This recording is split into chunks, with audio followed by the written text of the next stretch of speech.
everyone, this is Ankush from Triple S and I welcome you in the very important lecture on budget. जी हाँ, budget जो है वो announce किया है हमारी जो यूनियन फाइनेंस मिनिस्टर हैं Shrimati Nirmala Sitharaman. She has presented budget in Lok Sabha.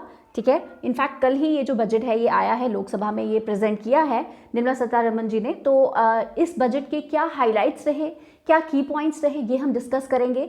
आपके जो भी आने वाले एग्जाम हैं, फोर्थ कमिंग जो भी एग्जाम्स हैं, चाहे वो फिनेंस अकाउंट असिस्टेंट का एग्ज़ाम हो या फिर जेकेपी सब इंस्पेक्टर का एग्ज़ाम हो, ठीक है, एक्सपेक्टेड है कि बजट से क्वेश्चन आएगा ही आएगा.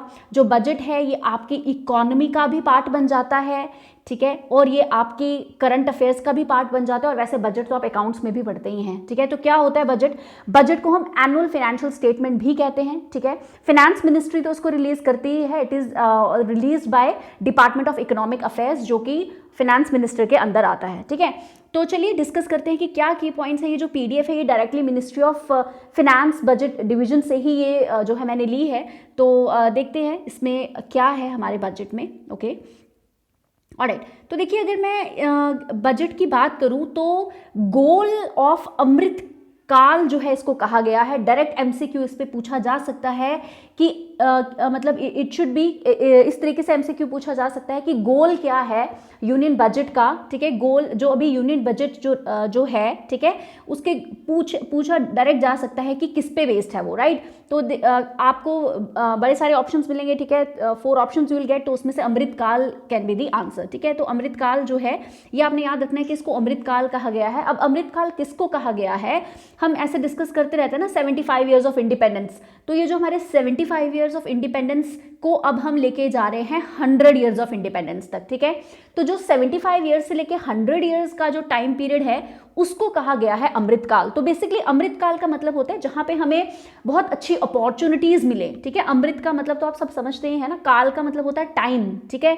तो जिसमें हम यू कैन से it is a golden time, जिसमें हमें अच्छी अपॉर्चुनिटीज मिल रही हैं और जिसमें हम ज्यादा फास्ट ग्रो करेंगे, राइट, जिसमें हम ग्रो करेंगे, राइट. तो अब क्या है इसके, अगर 3 जो हैं आप देख सकते हैं स्क्रीन पे, 3 गोल्स क्या हैं अमृतकाल के. अमृतकाल यू अंडरस्टूड, 75 ईयर्स से लेके 100 ईयर्स तक का जो टाइम पीरियड है, 75 years of independence to 100 years of independence of our country का जो टाइम पीरियड है उसको अमृतकाल कहा गया है, ठीक है. ये इस वर्ड का जो है मेंशन किया है निर्मला सीतारमण ने, जो हमारी फाइनेंस मिनिस्टर हैं, तो आपने याद रखना है.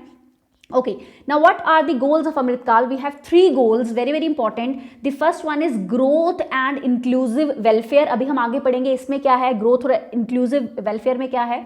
Next is promoting technology enabled development, energy transition and climate change. तो climate change पे आगे हम काफ़ी ज़्यादा देखेंगे कि जो गवर्नमेंट है फॉर एग्जाम्पल वो क्या करेगी, ग्रीन बॉन्ड्स में जो है ठीक है, जो बॉन्ड्स जो कि जो गवर्नमेंट इशू करेगी, ठीक है, वो कैसे ग्रीन बॉन्ड्स इशू करेगी. यानी कि जब भी हम पैसा उसमें, गवर्नमेंट की जो भी स्कीम्स होंगे, जब उसमें पैसा इन्वेस्ट करेंगे तो वो क्लाइमेट चेंज को जाएगा वो पैसा, ठीक है, कुछ परसेंटेज है वो क्लाइमेट चेंज को जाएगा. तो climate change as such green bonds की बात की गई है, आगे हम देखेंगे बजट में, ठीक है. Virtuous cycle starting from private investment crowded in by public capital investment, ठीक है. वर्चुअस साइकिल मतलब साइकिल विच गोज ऑन. तो ये जो साइकिल है ये क्या दर्शाएगा, बेसिकली आप कह सकते हो पब्लिक प्राइवेट पार्टनरशिप. तो पीपीपी, पब्लिक प्राइवेट पार्टनरशिप को ये जो है कैसे हम इन्वेस्टमेंट करेंगे तो इसका साइकिल कैसा रहेगा ये हम देखेंगे. ओके, तो ये जो है इसके गोल्स हैं, किसके, अमृतकाल के 3 गोल्स हैं, याद रखिएगा. पहला गोल फोकस करता है ग्रोथ पे और इंक्लूसिव वेलफेयर पे. सेकेंड जो गोल है वो प्रमोट करता है टेक्नोलॉजी पे बेस्ड है वो, ठीक है, डेवलपमेंट पे, एनर्जी ट्रांजिशन पे, क्लाइमेट एक्शन पे, क्लाइमेट चेंज याद रखिएगा. और वर्चुअस साइकिल किसका, पीपीपी याद रखिएगा, पब्लिक प्राइवेट पार्टनरशिप. ओके, तो these are the 3 goals of Amritkaal. Alright, okay. अब ये जो गोल्स हैं ये 4 प्रायोरिटीज हैं, बेसिकली 4 प्रायोरिटी सेक्टर्स जो हैं, इन 4 प्रायोरिटी सेक्टर के अंदर ही सब कुछ आ जाता है जो गवर्नमेंट ने बताए हैं.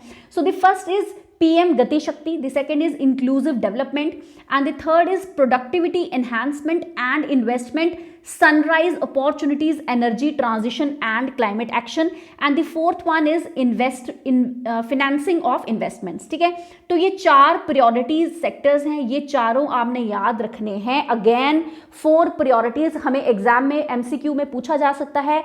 4 priorities कौन सी थी, हो सकता है इनमें से 3 priorities दी हूं और एक मतलब इनमें से बताना है कि कौन सी priority नहीं है. फॉर एग्जाम्पल इस तरीके का MCQ आ जाए कि which of among is not the 4 priorities given under जो हमारा बजट है 2020-2023 का. ठीक है, तो द करेक्ट आंसर इसमें क्या आप करेंगे कि हो सकता है ये 3 जो है प्रायोरिटीज दी हो, एक प्रायोरिटी कुछ और ही दी हो. ठीक है, तो आपने मेंशन करना है कि this is not the right priority. Okay, तो कौन सी प्रायोरिटी है? पीएम गति शक्ति, इसमें हम देखेंगे, इसमें इंफ्रास्ट्रक्चर डेवलपमेंट है बेसिकली, अभी देखेंगे आगे क्या है इसमें. इंक्लूसिव डेवलपमेंट है, उसके बाद productivity enhancement and investment, sunrise opportunities, energy transition and climate change, climate action. ठीक है, क्या है, और फाइनेंसिंग ऑफ इन्वेस्टमेंट आगे हम देखते हैं इसमें क्या है. ओके, तो देखिए सबसे पहले मैं बात करूंगी. ओके, ये जो हैं ग्राफ्स जो है बेसिकली क्या दिए हुए हैं.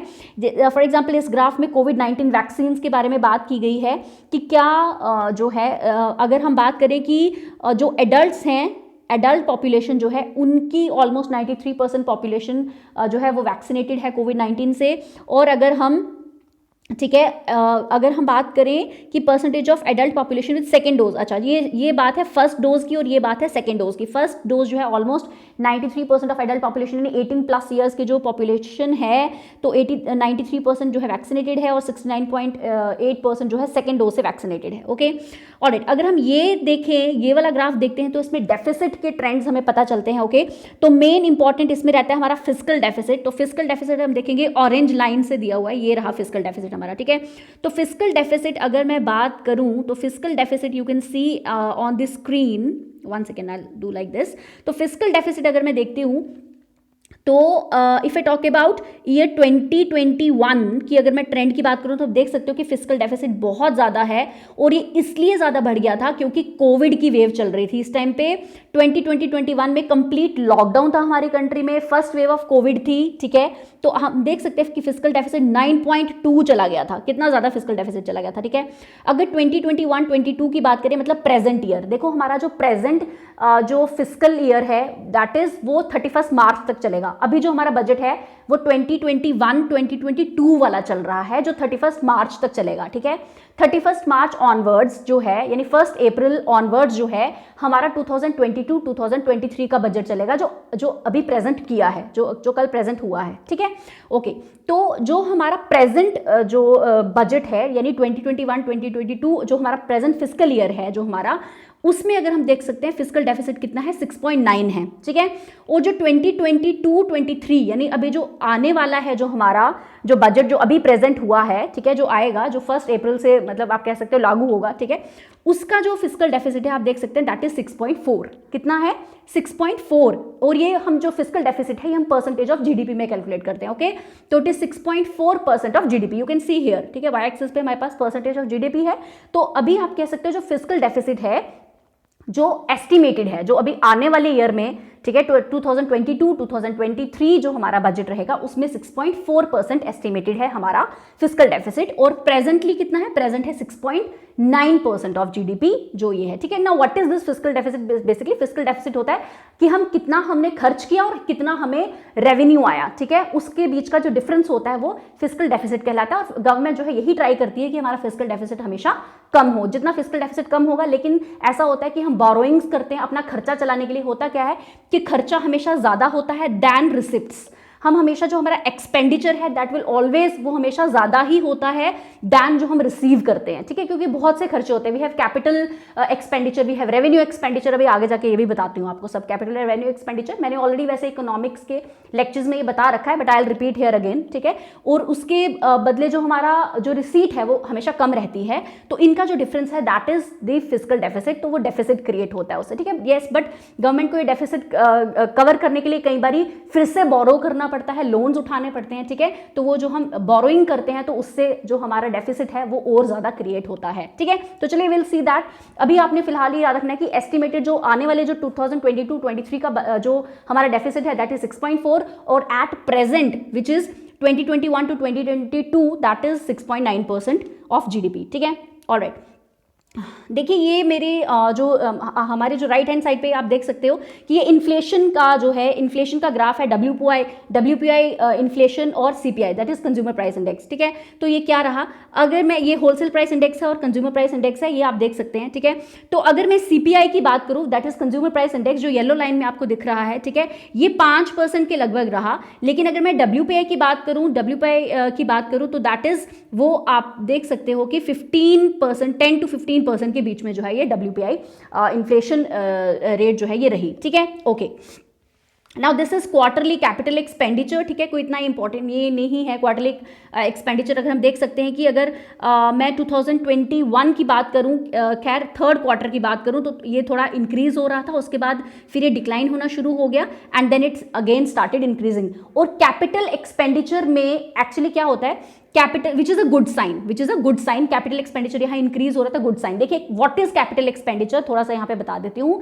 कैपिटल एक्सपेंडिचर वो होता है व्हेन गवर्नमेंट, एक्चुअली जब गवर्नमेंट स्पेंड करती है एसेट्स बिल्डिंग पे, इंफ्रास्ट्रक्चर बिल्डिंग पे, तो पैसा तो नो डाउट खर्च होता है, लेकिन हमारा इंफ्रास्ट्रक्चर बन रहा है, रोड्स बन रहे हैं, रेलवेज बन रहे हैं, मतलब कोई भी जब हमारा एसेट हम इंक्रीज हो रहा है, हमारा इंफ्रास्ट्रक्चर इंक्रीज हो रहा है, तो that is obviously increasing for development purpose. तो जब हमारा बजट तब अच्छा माना जाएगा अगर उसमें कैपिटल एक्सपेंडिचर ज्यादा होगा, ठीक है। और अभी का जो बजट है उसमें कैपिटल एक्सपेंडिचर इंक्रीज हुआ है, ठीक है, कैपिटल एक्सपेंडिचर इंक्रीज हुआ है, यानी गवर्नमेंट जो है वो एसेट्स पे या इंफ्रास्ट्रक्चर बिल्डिंग पे ज्यादा स्पेंड कर रही है, which is a good sign for the economy. Okay, इतना भी याद रखिएगा, ठीक है। और देखिए यहाँ पे कैपिटल एक्सपेंडिचर की बात चली है, तो रेवेन्यू एक्सपेंडिचर भी साथ में, दो तरीके के एक्सपेंडिचर होते हैं। कैपिटल एक्सपेंडिचर पता चल गया, जो एसेट्स पे हम स्पेंड करें या जो इंफ्रास्ट्रक्चर बिल्डिंग पे स्पेंड करें, कैपिटल एक्सपेंडिचर होता है, ठीक है।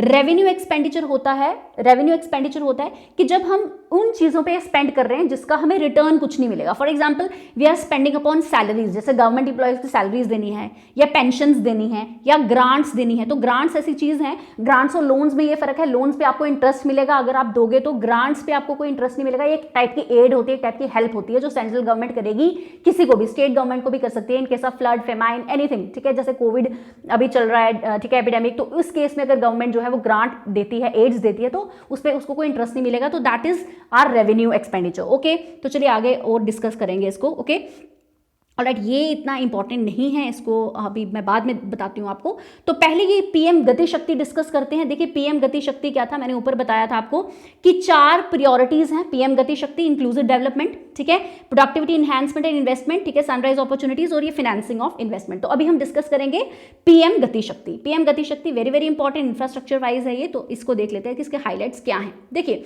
पीएम गति शक्ति की अगर मैं बात करूं तो इसमें 7 इंजन डिस्कस किए हैं। कितने इंजन डिस्कस किए हैं? 7, एमसीक्यू वाइज इंपॉर्टेंट है, 7 इंजन हैं। पूछ सकते हैं कि how many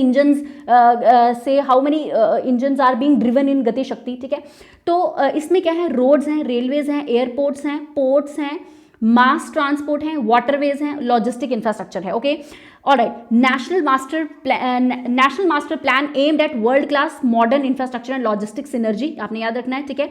formulation of master plan for expressways, completing 25,000 kilometre national highways in 2022-2023। Okay, देखिए इसमें क्या है, बेसिकली इसमें क्या है गति शक्ति प्रोग्राम में कि जो आपने पहली चीज ये याद रखनी है कि जो रोड ट्रांसपोर्ट है ना, जो रोड ट्रांसपोर्ट है, कितनी नेशनल, जो फर्स्ट लेग है इसकी, कहा गया है कि जो नेशनल हाईवेज हैं वो 25,000 किलोमीटर्स जो हैं बढ़ाए जाएंगे इन 2022-2023। ये देखिए कि नेशनल हाईवेज पूछ सकते हैं, डायरेक्ट क्वेश्चन आ सकता है एमसीक्यू में कि कितने किलोमीटर्स ऑफ नेशनल हाईवे 2022-2023 में कंप्लीट किए जाएगा, कितनी लेंथ है उसकी, तो दैट इज 25,000 किलोमीटर। क्या है ये? National highway. ओके, 25,000 किलोमीटर याद रखना है। एट एन एक्सपेंस ऑफ, कितना बजट इसके लिए इंप्रूव हुआ है, तो 20,000 करोड़ का बजट इंप्रूव हुआ है, ठीक है। 20,000 करोड़ जो है इस पे लगेंगे, ठीक है, ये आपने याद रखना है रोड ट्रांसपोर्ट पे। Okay, alright, now next we have, इसमें मल्टी मॉडल लॉजिस्टिक्स पार्क जो हैं उनकी बात की गई है, ठीक है। मल्टी मॉडल लॉजिस्टिक पार्क हो गया, ये भी अगेन पीपीपी के थ्रू यानी पब्लिक प्राइवेट पार्टनरशिप के थ्रू ये जो है ये किया जाएगा, ठीक है। ओके, बात करेंगे अगर हम, next we have C, okay, next we have this, देखिए ये मल्टी मॉडल लॉजिस्टिक्स की बात की हमने पीपीपी के थ्रू, यानी पब्लिक प्राइवेट पार्टनरशिप के थ्रू जो है ये 4 मल्टी मॉडल लॉजिस्टिक्स पार्क्स बनेंगे ना। व्हाट इज दिस, ये जो multi modal logistic parks basically क्या होते हैं कि जहां पे ट्रांसपोर्ट मतलब कि कनेक्टिविटी की जाएगी। What is this multi modal logistics की कनेक्टिविटी जो है वो आप कह सकते हो ट्रांसपोर्टिंग गुड्स की या कार्गो की या गुड्स की जो है ट्रांसपोर्टेशन के लिए, कार्गोस तो नहीं बोलूंगी पर्टिकुलरली, गुड्स के लिए जो ट्रांसपोर्ट के लिए कनेक्टिविटी जो है वो की जाएगी through multi modal logistics parks. Okay, कितने मल्टी मॉडल लॉजिस्टिक पार्क बनेंगे? 4 बनेंगे, ठीक है। उसके बाद आ जाओ जी रेलवेज पे। रेलवे की जो बात है सबसे इंपॉर्टेंट ये है कि जो रेलवे नेटवर्क जो है वर्ल्ड क्लास इंफ्रास्ट्रक्चर का बनाया जाएगा। उसके लिए सबसे पहले 2000 किलोमीटर्स को ऐसा किया जाएगा कि 2000 किलोमीटर का जो रेलवे लाइन है 2000 किलोमीटर की, उसको वर्ल्ड क्लास इंफ्रास्ट्रक्चर या न्यू टेक्नोलॉजी पे उसको बनाया जाएगा, ठीक है। Okay, Kavach initiative, this is important as far as exam point of view कि कवच इनिशिएटिव जो है वो लिया जा रहा है, ठीक है। और 400 new generation Vande Bharat trains जो हैं वो और मतलब बनाई जाएंगी, ठीक है। कितनी बनाई जाएंगी? हमारी इंडिजीनियस है, इंडिया में ही बनेगी। 400 new generation Vande Bharat trains. कितनी वंदे भारत ट्रेन्स बनेगी? 400 बनेगी। कब तक बनेगी? 3 साल के टाइम पीरियड में, ठीक है। फॉर नेक्स्ट 3 years जो है 4 new generation Vande Mataram Bharat trains will be manufactured in India and will be, ठीक है, okay, available. Alright, now this is very very important कि जो है एक रोप वे, अगर मल्टी मॉडल कनेक्टिविटी की बात करूं तो जो है we have a ropeway will be made, ठीक है। ये आप ये लिखिएगा, बड़ा इंपॉर्टेंट है, ये है नेशनल रोप वेज डेवलपमेंट प्लान, ठीक है। तो रोप वे बनाई जाएगी, ठीक है, रोप वे बनाई जाएगी। और ये रोप वे जो है कितनी लेंथ होगी kilometre? It will be 60 kilometre की रोप वे बनाई जाएगी, जिसका नाम दिया गया है पर्वतमाला। तो ये आप अपने नोट्स में कहीं पे जहां बना रहे हैं उस पर लिख लीजिएगा पर्वतमाला। तो इस तरीके से क्वेश्चन पूछ सकते हैं कि जो रोप वे है उसका क्या नाम है, तो उसका नाम है पर्वतमाला, ये जो रोप वे बनेगी, ठीक है। तो ये आपने याद रखना है। और कितनी रोप वेज बनेंगी? 8 रोप वे प्रोजेक्ट बनेंगे। कितने बनेंगे? 8 रोप वे प्रोजेक्ट्स होंगे। टोटल नंबर कितनी है? 8 रोप वे प्रोजेक्ट्स होंगे। 60 किलोमीटर इनकी लेंथ होगी टोटल, और पर्वतमाला इसका नाम है, ठीक है। तो ये रोप वेज बनेगी, आपने याद रखना है, ओके। नेक्स्ट बात करेंगे एग्रीकल्चर की, वेरी वेरी इंपॉर्टेंट, ठीक है। अगर एग्रीकल्चर की मैं बात करूं तो देखिए डायरेक्टली जो है, सबसे पहले जो अगर मैं एग्रीकल्चर की बात करूं कि डायरेक्टली जो हमारे फार्मर्स हैं, जो किसान हैं, ठीक है, ऑलमोस्ट 1.6 करोड़ फार्मर्स, ठीक है, 1.6 करोड़ फार्मर्स जो हैं वो बेनिफिट इससे लेंगे डायरेक्टली। 2.37 लाख रुपीज जो हैं directly as MSP, that is minimum support price, ठीक है, as minimum support price directly 2.37 lakh crore rupees इनको डायरेक्टली मिलेंगे for the procurement of crops like wheat and paddy. Okay, तो ये चीजें आपने याद रखनी है। ओके, अब अगर गंगा बेल्ट की बात करूं, जो आपको पहली लाइन में दिख रहा है कि जो गंगा बेल्ट है ना, गंगा बेल्ट का के आगे पीछे का जो 5 किलोमीटर वाइड एरिया है उसको कहा गया है कि नेचुरल फार्मिंग वहां की जाएगी, यानी कि जहां पे केमिकल फ्री फार्मिंग होगी। तो कौन सी बेल्ट है? वो गंगा बेल्ट। इस तरीके से भी क्वेश्चन पूछ सकते हैं कि कौन सी रिवर के आसपास का जो एरिया है वहां पे केमिकल फ्री फार्मिंग की जाएगी अकॉर्डिंग टू प्रेजेंट बजट। तो weather that is Ganga river, Ganga belt, weather that is Brahmaputra belt, right, weather that is Narmada belt, इस तरीके से क्वेश्चन पूछ सकते हैं। तो दैट इज गंगा बेल्ट का जो आगे पीछे वाला एरिया है, ठीक है, वहां पे केमिकल फ्री फार्मिंग जो है की जाएगी। ये इंपॉर्टेंट है इसमें, ठीक है, ये चीज़ आप याद रखिएगा। ओके, और हाई टेक जो है सर्विसेज जो है थ्रू डिजिटल, देखिए हर चीज़ को डिजिटाइज किया जा रहा है। यहाँ पे भी आप देखेंगे कि आर्टिफिशियल इंटेलिजेंस पे इस बजट में भी डिजिटल चीज़ों पे बहुत फोकस किया जा रहा है, whether that is education, whether that is agriculture, whether that is health sector, हर चीज़ हर जगह डिजिटाइजेशन जो है वो की जा रही है, ठीक है, whether that is banking sector, everywhere, ठीक है। तो डिलीवरी ऑफ डिजिटल सर्विसेज जो है वो की जाएंगी। हाँ, ड्रोन्स का यूज़ किया जाएगा, use of kisan drones to aid farmers. Okay, launching funds with blending capital to finance agriculture startups, और जो भी एग्रीकल्चर स्टार्टअप्स करना चाहते हैं उनके लिए भी जो है इसमें बजट में वी हैव सम प्रिविलेजेस, ठीक है।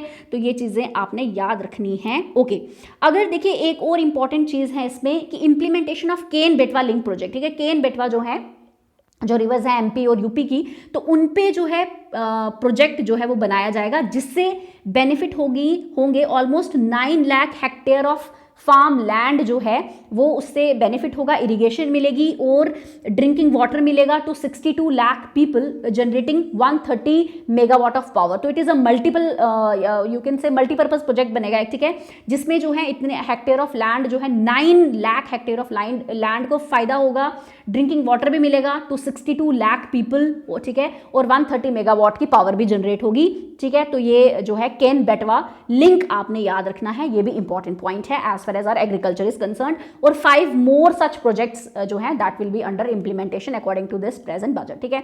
तो देखिए अगर मैं एग्रीकल्चर सेक्टर की अगर मैं ग्राफ की बात करूं कि कितना एग्रीकल्चर सेक्टर का बूम कितना आया है, कितनी ग्रोथ हुआ है या नहीं हुआ है, तो आप देख सकते हैं कि ये जो वी कैन सी जो ये एरा है ये प्री कोविड का एरा है और ये पोस्ट कोविड का एरा है ना। ऐसे ही है कि 2020 के बाद जो है वो कोविड स्टार्ट हो गया, तो हम देख सकते हैं कि पहले जो है अगर प्री कोविड सिचुएशन की मैं बात करूं तो 17-18 तक तो काफ़ी अच्छी ग्रोथ थी, उसके बाद 18-19 में खैर यहाँ पे इस टाइम पे अभी कोविड तो था नहीं, बट वी कैन सी कि एक डिप आया था इसकी ग्रोथ में, बट अगेन जो है ये इंक्रीज होना स्टार्ट किया, फिर यहाँ से जो कोविड का एरा स्टार्ट हो गया था it is 3.6 and then 3.9, not bad, ठीक है, ठीक ही है ग्रोथ, इतनी नहीं है, इतना इफेक्ट नहीं हुआ है जितना हम सोच सकते हैं कि कोविड के टाइम पे हो सकता है। बट देखिए यहाँ के 6.6 है, यहाँ पे 3.9 है, अगर हम इनको 2017 को और 2021-22 को कंपेयर करें तो खैर इतना आपने you don't need to go into that detail, but this is important, okay alright. बात करें एजुकेशन की, एजुकेशन सेक्टर की अगर मैं बात करूं तो यूनिवर्सलाइजेशन ऑफ क्वालिटी एजुकेशन ये मोटो है,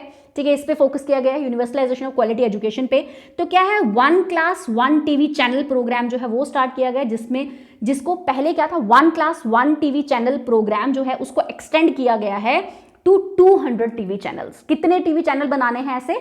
200 टीवी चैनल, जिसमें 1 क्लास 1 टीवी चैनल का इनिशिएटिव था, उसको अब 200 टीवी चैनल्स के ऊपर ला दिया गया है। क्या है, अगेन डिजिटाइजेशन की जो स्टूडेंट्स हैं घर बैठे बैठे ही जो है वो सीख पाएं, ठीक है, उनको एजुकेशन मिल पाए, घर बैठे ही वो अपने आप को एजुकेट कर पाए जो स्टूडेंट्स है, इसीलिए 200 टीवी चैनल्स इसके लिए लॉन्च किए जाएंगे, ठीक है, ओके। अब कितना इंप्लीमेंट होगा वो तो खैर आगे देखेंगे, बट अभी जो प्रेजेंटली है बजट में, okay. Next is we have virtual labs. Virtual labs देखिए अगेन ई लैब्स की यहाँ बात हुई है, वर्चुअली मतलब सीखने की बात हो रही है, तो वर्चुअल लैब्स यहाँ बनेंगी, स्किलिंग ई लैब्स बनेगी to promote critical thinking again, ठीक है, डिजिटल यूनिवर्सिटी बनेगी, will be established with world class quality universal education. This is important कि डिजिटल यूनिवर्सिटी की बात हुई है यहाँ पे एजुकेशन में स्पेसिफिकली, ठीक है। हाई क्वालिटी ई कॉन्टेंट आपको मिलेगा, will be delivered through digital teachers, और टीचर्स को डिजिटल मतलब उनको भी डिजिटल इंफ्रास्ट्रक्चर उनको सिखाया जाएगा और डिजिटल टीचर्स बनाए जाएंगे जो कि हाई क्वालिटी ई कंटेंट प्रोवाइड करेंगे स्टूडेंट्स को, ठीक है, ऑलराइट। बात करें अगर स्किल डेवलपमेंट की, तो स्किल डेवलपमेंट की क्या है इसमें कि digital ecosystem for skilling and livelihood, ठीक है, जिसका नाम क्या दिया गया है, Desh stack e portal will be launch to promote online training, ठीक है। वो स्टार्टअप्स जो हैं उनको प्रमोट किया जाएगा, जैसे drone Shakti for drone as a service, तो ये इंपॉर्टेंट है, ठीक है, ये आपने याद रखना है, ओके। बात करें अगर हेल्थ की, तो अगेन जैसे मैंने आपको बोला कि डिजिटल किया जा रहा है, तो हेल्थ को भी डिजिटाइज आप कह सकते हैं कि किया जा रहा है, ठीक है। तो दिस इज अबाउट ठीक है कि नेशनल डिजिटल हेल्थ जो है वो यहाँ पे प्रमोट की जाएगी। नेशनल टेली मेंटल हेल्थ, अब देखिए टेली मेंटल हेल्थ जो है अगर इन केस सम बडी के नॉट फिजिकली कहीं नहीं जा सकता तो टेली मेंटल हेल्थ प्रोग्राम्स जो है वो चलाए जाएंगे, ठीक है। इंटीग्रेटेड आर्किटेक्चर जो है चलाया जाएगा, जैसे मिशन शक्ति, मिशन वात्सल्य, सक्षम आंगनवाड़ी, ये बेसिकली आएगा आंगनवाड़ी के मतलब विमेन को लेके या बच्चों को लेके। तो आंगनवाड़ीज जो हैं ये ग्रास रूट लेवल पे विमेन और चिल्ड्रन के वेलफेयर के लिए काम करती हैं, ठीक है। तो इसमें पोषण 2.0 चलाया जाएगा, ठीक है, इस तरीके से सक्षम आंगनवाड़ी जो है ये चलाई जाएंगी, ठीक है। और ऐसा कहा जा रहा है कि 2 लाख ये बजट में ये प्रपोज है कि 2 लाख आंगनवाड़ीज को सक्षम आंगनवाड़ीज बनाया जाएगा, ठीक है, ओके। तो this you need to remember, alright. So next we have, देखिए इंक्लूसिव वेलफेयर फोकस की अगर मैं बात करूं तो ये अगेन इंपॉर्टेंट है, वेरी वेरी इंपॉर्टेंट है as far as exam are concern. इस तरीके से क्वेश्चन तो जरूर पूछा जाता है। हर घर नल से जल, ठीक है, तो क्या है इसका, हर घर नल से जल। तो कितने हाउस होल्ड जो हैं that will be covered, 3.8 crore household will be covered. In 2022-2023। तो इस तरीके से क्वेश्चन डायरेक्ट पूछा जाता है कि कितने हाउस होल्ड्स को कवर किया जाएगा हर घर नल से जल, जो हमारे बजट में आया था उसमें, तो that is 3.8 crore house holds will be covered. Okay, alright, again this point is also very very important. PM Awas Yojana के अकॉर्डिंगली, जिसमें जो मतलब क्या किया जाए, गवर्नमेंट क्या करती है, घर प्रोवाइड करती है, हाउस प्रोवाइड करती है, ठीक है। तो पीएम आवास योजना के अंतर्गत 80 लाख हाउसेज जो हैं दैट विल बी कंप्लीटेड, उनकी कंस्ट्रक्शन कंप्लीट कर दी जाएगी इन 2022-2023। Okay, again next point I would say is very very important, ठीक है। This is PMDE-DEV-INE. What is this? This is Prime Minister Development Initiative for North East Region. ठीक है, किन के लिए है ये? नॉर्थ ईस्ट रीजन्स के लिए। तो नॉर्थ ईस्ट रीजन के लिए भी we have here development infrastructure fund, तो ये आपने याद रखना है, उनकी इंफ्रास्ट्रक्चर और सोशल डेवलपमेंट के लिए, ठीक है। तो इसके जो फुल फॉर्म है वो आप याद रखिएगा, इसकी फुल फॉर्म भी पूछी जा सकती है। दिस इज ठीक है, तो this is PM's development, okay, this is PM's development initiative for north east region, so this you need to remember, इसके फुल फॉर्म आप याद रखिएगा। Okay, next we have aspirational block program है, ठीक है, जो भी एस्पिरेशनल डिस्ट्रिक्ट्स हैं उनके लिए ये this is very very important. Vibrant village program है, वाइब्रेंट विलेज प्रोग्राम जो है, जो एक्चुअली बॉर्डर एरियाज हैं उनके लिए हैं, ठीक है। बॉर्डर एरियाज के लिए ये प्रोग्राम जो है ये इनिशिएट किया गया है। कौन सा? वाइब्रेंट, और स्पेशली नॉर्दर्न बॉर्डर के जो लोग हैं, ठीक है, कौन से? नॉर्दर्न बॉर्डर के जो लोग हैं, याद रखना है, ये वाइब्रेंट विलेज प्रोग्राम है। ये भी क्वेश्चन इस तरीके से पूछा जा सकता है। नेक्स्ट इज कि जो पोस्ट ऑफिसेज हैं उनको कंप्लीट कोर बैंकिंग सिस्टम, कुछ ऐसे पोस्ट ऑफिसेज हैं जिनको, ठीक है, या फिर जो पोस्ट ऑफिसेज हैं उनको डिजिटल बैंकिंग के थ्रू कनेक्ट किया जाएगा, और पोस्ट ऑफिसेज जो हैं उनको पूरा बैंकिंग सिस्टम की तरह वो काम करेंगे, ठीक है, चाहे वो सेविंग अकाउंट खुलवाना हो, एनीथिंग जो है, पोस्ट ऑफिसेज जो है they will be completely working as core banking system, ठीक है। तो ये भी है इसमें इंक्लूडेड। नेक्स्ट वी हैव कि डिजिटल पेमेंट्स जो हैं, जैसे शेड्यूल्ड कमर्शियल बैंक्स हैं, that has to be set up by 75 digital banking units जो हैं, 75 डिजिटल बैंकिंग यूनिट्स बनेंगी 75 डिस्ट्रिक्ट्स में, ठीक है। तो मैंने आपको जैसे बताया कि 75 ईयर्स से 100 ईयर्स तक हमने जाना है, जिसका नाम है अमृतकाल। तो उसी 75 को इन्होंने कहा है कि 75 DBUs बनेंगे, डिजिटल बैंकिंग यूनिट्स बनेंगे, कितने डिस्ट्रिक्ट्स में? 75 डिस्ट्रिक्ट्स में। Okay, so this you need to remember. ये यहाँ पे बात है MSME की। MSME की क्या बात है यहाँ पे कि आप जो है रेजिंग एंड एक्सेलरेटेड MSME जो है मीडियम स्केल, ठीक है, माइक्रो और जो मीडियम एंटरप्राइजेस जो होती हैं, यहाँ पे इनकी बात की गई है, माइक्रो मीडियम एंटरप्राइजेस की, ठीक है, कि इनकी परफॉर्मेंस को कैसे इंक्रीज किया जाए, ठीक है, और इनको कैसे यू कैन से इनकी वेरियस पोर्टल्स जो हैं उनको इंटरलिंक किया जाए, ठीक है। तो ये MSME की बात है। Okay, next we have productivity enhancement and investment. इसमें क्या है कि ईज ऑफ लिविंग और ease of doing business, ease of living और ईज ऑफ डूइंग बिजनेस, ठीक है। तो जैसे अगर हम ईज ऑफ लिविंग की बात करें तो इसमें जो पासपोर्ट्स हैं उनमें चिप्स लगाई जाएंगी, ठीक है, जिसमें चिप के थ्रू ही हमें पूरी इंफॉर्मेशन जो है पासपोर्ट की पता चल जाएगी। तो ये कुछ चीज़ें हैं इसमें। और एक चीज़ इसमें ये इंपॉर्टेंट है कि बैटरी स्वैपिंग जगहें बनेगी, जहाँ पे अगर हमारे इलेक्ट्रिक व्हीकल है तो अलग अलग स्टेशन बनेंगे जहाँ पे हम अपने व्हीकल को चार्ज कर सकते हैं, ठीक है। और वैसे अगर मैं ईज ऑफ डूइंग बिजनेस की बात करूँ तो इसमें सबसे इंपॉर्टेंट चीज जो है दैट इज CPACE, ठीक है, that is CPACE is also important and that is you can से कि यस, इसमें CPACE इज इंपॉर्टेंट कि अगर आप कोई कंपनी है जो वाइंड अप करना चाहती है तो वो वाइंड अप कर सकती है, ठीक है, that is important, that is centre for processing accelerated corporate exit, कि वो एग्जिट कर सकती है, ठीक है। ई बिलिंग सिस्टम जो है उसको एडवांस किया जाएगा, 5G जो है वो लाया जाएगा। सो this is very very important, ठीक है। 5G का भी इसमें मेंशन किया गया है, ठीक है। ओके, 5G सर्विसेज का। Alright, now we will see, हाँ, ये पॉइंट एक इसमें बहुत इंपॉर्टेंट है, ये आप नोट कर लीजिए कि डिजिटल रुपी जो है, introduction of digital rupee, this is very very important. ये आप लिख लीजिए अपने नोट्स में कि अभी, ठीक है, इसी साल इनफैक्ट 2022-2023 मतलब दिस ईयर जो है RBI जो है, हमारी रिजर्व बैंक ऑफ इंडिया जो है, हमारा जो सेंट्रल बैंक है, ठीक है, वो क्या करेगा, डिजिटल रुपी जो है उसको इंट्रोड्यूस करेगा। अभी निर्मला सीतारमण जी ने कहा कि ये जो डिजिटल रुपी है इसका कोई नॉमेनक्लेचर मतलब इसको कोई नाम नहीं दिया हुआ है हमने। जैसे हमें पता है कि डिजिटल रुपी जो हम बात करते हैं जैसे बिटकॉइन है, ठीक है, क्रिप्टो करेंसी में बिटकॉइंस आते हैं, ठीक है, तो वैसे ही इन्होंने हमारी जो कंट्री है, हमारी जो कंट्री का जो रिजर्व बैंक है, ठीक है, रिजर्व बैंक ऑफ इंडिया है जो हमारा सेंट्रल बैंक है, वो भी ऐसी ही एक डिजिटल करेंसी को इंट्रोड्यूस करेगा इसी साल। उसका जो नाम है वो अभी रिवील नहीं किया है, अभी नाम डाला नहीं है उसका, तो later on will come to know कि क्या नाम है, ठीक है। तो ये इंपॉर्टेंट है, ये आप याद रखिएगा कि डिजिटल रुपी जो है वो जो है इंट्रोड्यूस होगा, ठीक है। Okay, so we have yes this point is important कि ग्रीन बॉन्ड्स जो है वो इशू किए जाएंगे जो कि ग्रीन इंफ्रास्ट्रक्चर पे जो है इन्वेस्ट होगा उसके थ्रू, ठीक है। तो ये भी इंपॉर्टेंट है, ये चीज़ आप याद रखिएगा। ऑल राइट, यस, कि और इम्पॉर्टेंट क्या है कि जो फिजिकल स्पेस है स्टेट्स को जो है जैसे वो जो कितनी क्या ग्रांट दी जाएगी, तो ये सब इसमें स्टेट्स की ग्रांट का इसमें मेंशन है, ठीक है। अगर मैं देखिए टैक्स प्रपोजल्स की बात करूं तो टैक्स के लिए जो टैक्स पेयर्स हैं वो अपडेट कर सकते हैं अपनी रिटर्न विद इन 2 ईयर्स, ठीक है, ये है। और स्लैब्स में कोई चेंज नहीं आया है, स्लैब्स जो हैं हमारी वैसी की वैसी ही रही हैं, there is no change in the tax slabs, जो कि जो प्रीवियस में थी वैसे ही हैं, ठीक है। हाँ, कुछ रिलीफ मिला है, जैसे डिसेबल जो लोग हैं उनको रिलीफ मिला है, ठीक है। या फिर और इसमें क्या इंपॉर्टेंट है कि जो कोऑपरेटिव सोसाइटीज़ हैं, ठीक है, जो कोऑपरेटिव सोसाइटीज़ हैं उनको जो है अब 15% जो है ऑल्टरनेटिव मिनिमम टैक्स जो है वो पे करना है, ठीक है। और इसमें इंपॉर्टेंट ये है कि 30% टैक्स जो है, ये भी आप लिख लीजिएगा, 30% टैक्स जो है ये वर्चुअल या डिजिटल करेंसी पे जो है पे करना है। फॉर एग्जांपल वी हैव जो भी क्रिप्टो करेंसी है या किसी ने बिटकॉइंस पे अगर इन्वेस्ट किया है तो उनको 30% जो है टैक्स जो है उस पे पे करना है। दिस इज ऑल्सो इंपॉर्टेंट कि कितना टैक्स पे करना है, डिजिटल करेंसी पे 30% टैक्स पे करना है।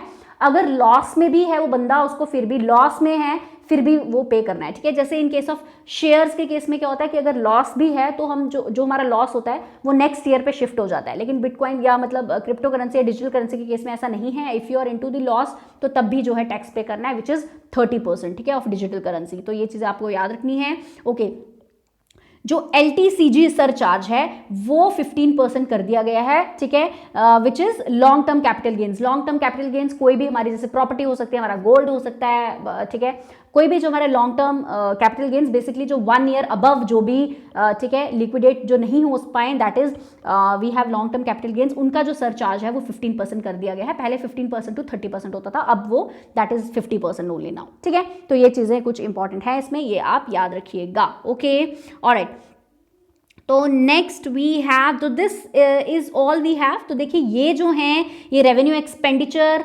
कैपिटल रिसीट्स और इन सब के बारे में बात की गई है। इसमें मैं आपको बता देती हूँ कि ये क्या है बेसिकली।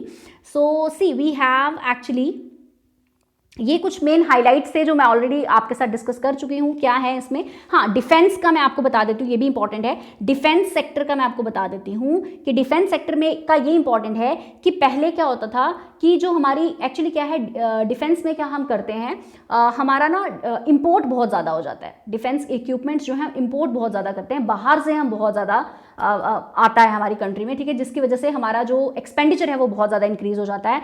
तो पहले हम क्या करते थे, ये था हमारी कि हमारी नॉर्म्स में कि 58% जो है 58% हम डोमेस्टिक परचेज करेंगे अपने डिफेंस इक्विपमेंट के, ठीक है। लेकिन अब प्रेजेंट बजट में है कि हम 68% इसको इंक्रीज कर दिया गया है प्रेजेंट बजट में। दिस इज इंपॉर्टेंट पॉइंट है ये फैक्चुअल कि 68% जो है वो परचेज हमारी क्या रहेगी, डोमेस्टिक रहेगी। कितनी रहेगी, 68% डिफेंस की जो परचेज है वो हमारी डोमेस्टिक रहेगी, ठीक है। तो ये आपने याद रखना है। ओके, ये चीज़ याद रखनी है। और मैं बात करूंगी, देखिए एक्सपेंडिचर की, अगर मैं टोटल एक्सपेंडिचर की बात करती हूँ तो see I will talk about expenditure here.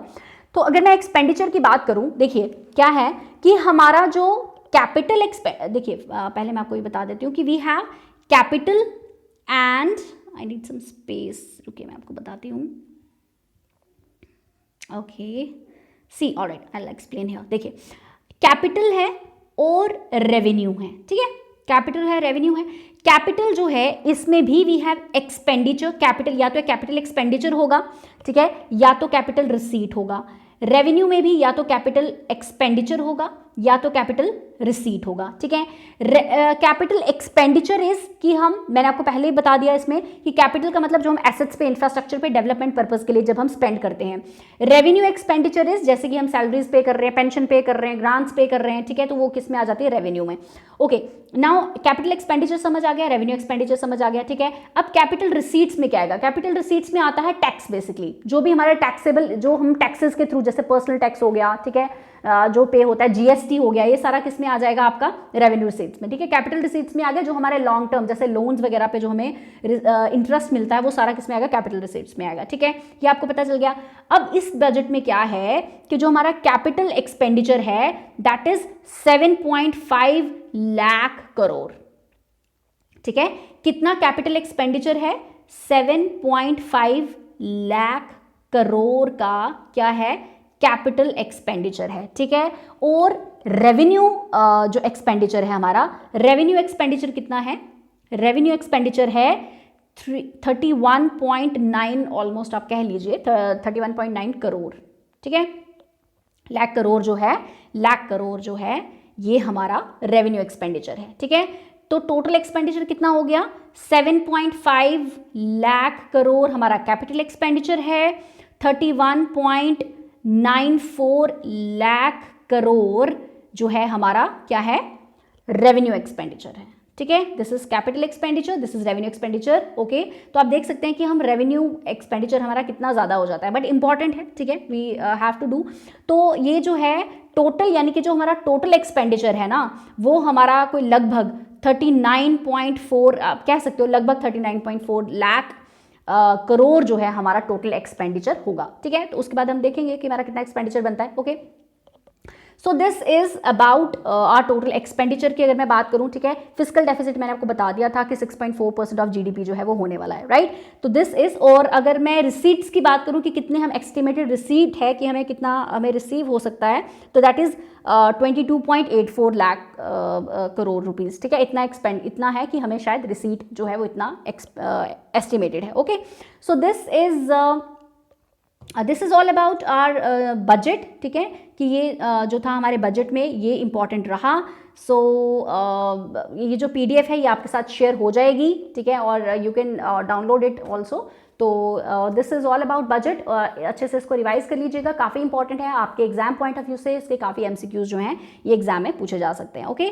So this is all about today's lecture on budget. So I'll see you very soon with the next lecture. Till then, take care. Bye bye.